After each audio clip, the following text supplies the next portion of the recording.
Papakita ko. Ito yung dumaan na number 7. Pansinin nyo ito ha. May backup car siya, dalawa. Unmarked vehicles and Pero nasa harap. unmarked black SUV at the back. The driver opened his window about. Nakita niya?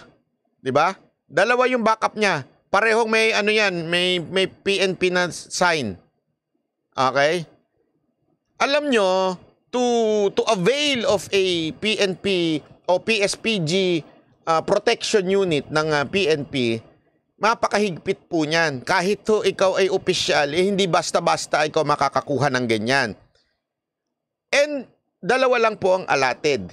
So kung ganyang kadami, yung backup niya, isang van at isang Innova, more or less, hindi lang yan dalawa. Alam naman tig-isa driver. Hindi ho nagdadrive ang PSPG kasi nga para mas mabilis silang rumisponde. Ibig sabihin, kailangan may ibang driver yan. Okay?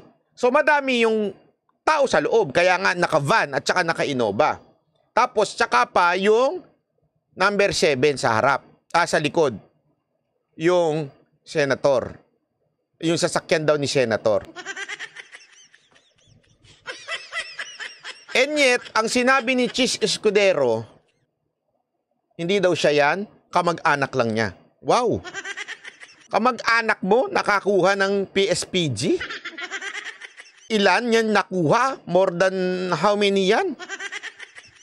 Naka-van at saka naka-Innova?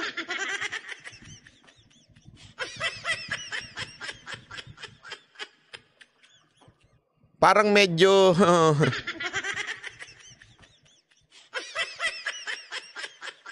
Ayun, baka sinabi nung iba, ayun.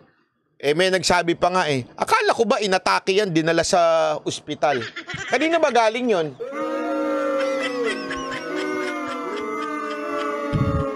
Di ba may vlogger na nagbalita niya, inatake sa ospital yan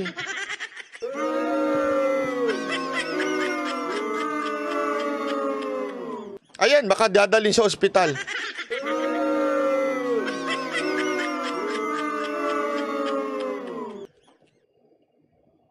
Sabi ko sa inyo content. Content. Pag gusto lang ng content, kahit ano lang na ng chismis. Dahu! Etong dinala sa ospital na isang senador. Inatake sa puso. Puso. Heart. Ibang lista.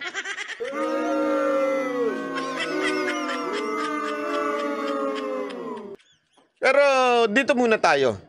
Kaya nga sinasabi natin dito, imposibleng kamag-anak lang to. Ako ha, although sabi ni Chis Escudero, kamag-anak lang daw. Di sige, bahala ka. Pero ako hindi ako naniniwala. Hindi ako naniniwala kamag-anak lang to. Ganyan ang backup mo, dalawa. The driver opened his window about an inch and handed over his license. The enforcer. Tapos binuksan. Tingnan mo ha, yan yung yan yung nasa harapan niya. Pulisya. Alam niyo ba ibig sabihin ng pulisya? Paano? Pagka pinara ka, sasabihin sa'yo, pinara ka, di ba? Sasabihin sa'yo nung kaibigan, nung kasamahan mong traffic enforcer, pulisya. Huwag mong ulihin kasi pulisya. Yun. Di ba? Ganyan ang backup niya, pero kaanak lang daw yan.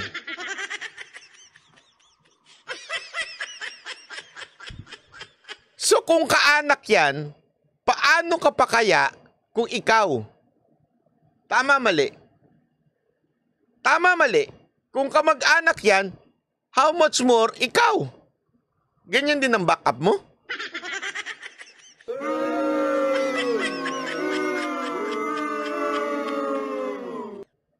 Pulisya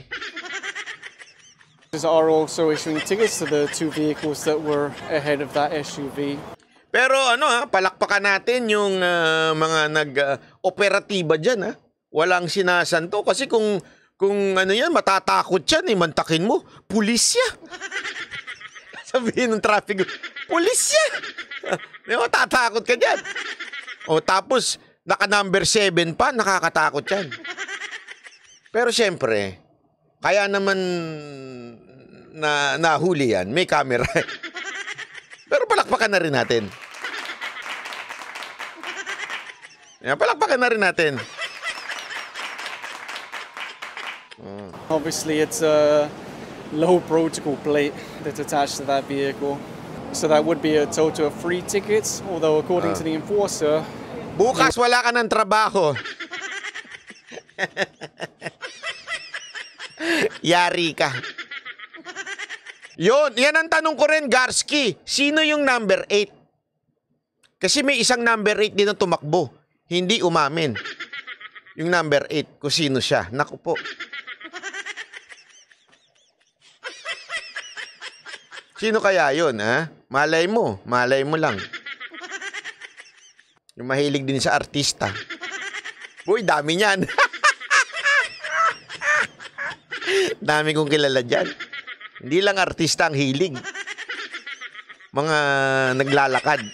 Anong naglalakad? Walker.